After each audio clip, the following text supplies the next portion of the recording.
Oke guys, hari ini gue bakal ngebahas tentang satu kasus yang lumayan viral banget di TikTok sekarang ya.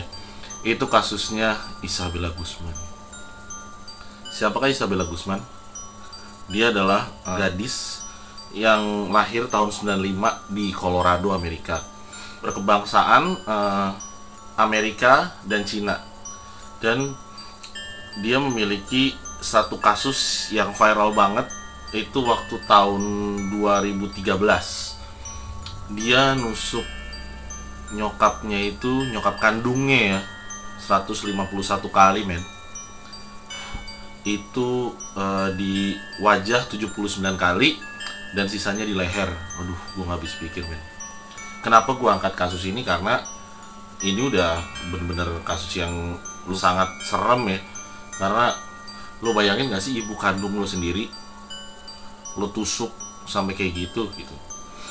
Ya mungkin sih menurut berita kronologisnya itu dia dulu jadi ibunya itu udah cerai dengan ayah kandungnya dia, dan akhirnya dia menikah lagi dengan pria bernama Ryan Hoy. Dan ibunya itu sendiri atau si Yoo Min Hoy, setelah dia bercerai dengan ayah kandungnya si Isabella ini sendiri ya guys, Isabella tuh udah mulai sering berantem sama ibunya, sering cekcok sama ibunya. Tapi gue juga sering berantem sama nyokap gue, tapi nggak sampai kepikiran buat kayak gitu ya. Itu agak gila juga sih ya. Dan ini kasusnya sebenarnya dulu sama kenapa viralnya sekarang, karena di TikTok itu ada scene dimana dia di persidangan, dan waktu di persidangan itu tuh mukanya tuh kelihatan dia bisa ganti-ganti ekspresi men. Dari dia sedih, atau tiba-tiba dia senyum sendiri, tiba-tiba dia ketawa dan nunjukin matanya yang nggak nangis. Wah, gue juga nggak ngerti tuh.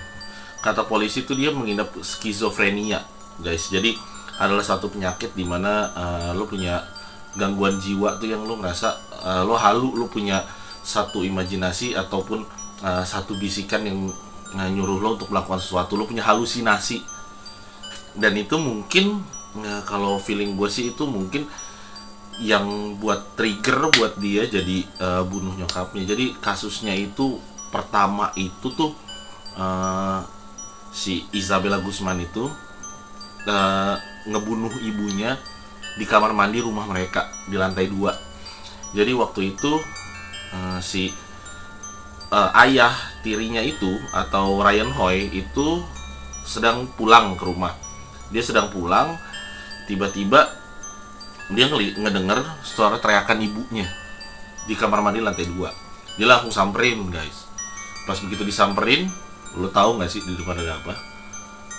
Dia ngacungin pisaunya ke si Ryan Hoy itu dan mengancam, sementara dia lagi stabbing ibunya sampai ibunya udah nggak berdaya. Gue nggak ngerti sih. Lucunya lagi, setelah dia melakukan itu, dia langsung ke minimarket. Dia ke minimarket dan ganti bajunya yang berdarah-darah itu, sambil ngaku ke pegawai minimarket kalau dia itu diperkosa. Gue nggak ngerti lagi. Dan dia sambil nangis-nangis, dan dia ngomong jangan sampai ceritain ini semua ke polisi. Dan ditanya sama orang minimarketnya untuk dianjurkan untuk mendingan kamu pulang aja. Dia menolak.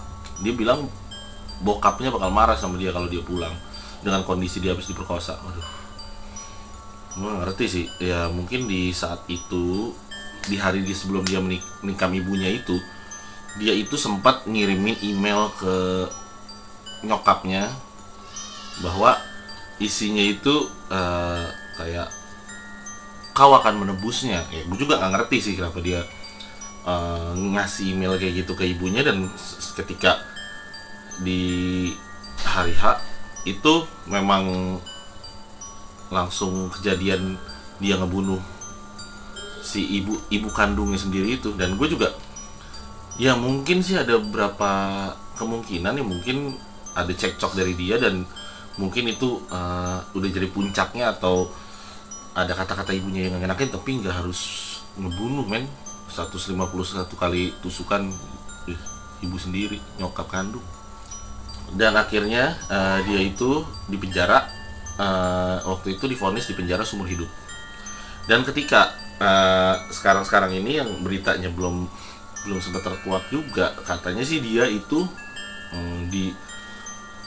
dibebaskan karena dia mengalami gangguan jiwa. Dan gue juga nggak tahu ya, mungkin kalau kalian lihat di TikToknya yang lagi viral itu kalian bakal ngeliat, wah itu senyumnya itu serem banget, dan dia itu bener-bener mengalami gangguan jiwa, men. Dia bisa merubah tiga ekspresi dalam waktu yang bersamaan. Itu yang sebenarnya yang agak serem sih. Kalau menurut asumsi atau persepsi gue sendiri ya, secara psikologis dia itu katanya lahir di bulan Juni, di bulan Juni ya.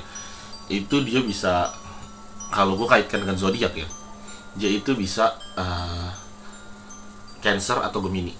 Dan dua zodiak itu yang menurut gue mungkin melakukan hal yang seperti itu ya, bukan gue terlalu subjektif ya, mungkin yang ada kan orang Cancer, karena orang Cancer itu memiliki, dia itu cukup bisa jadi orang yang sangat pintar kalau dalam melakukan hal yang dia ingin lakukan gitu.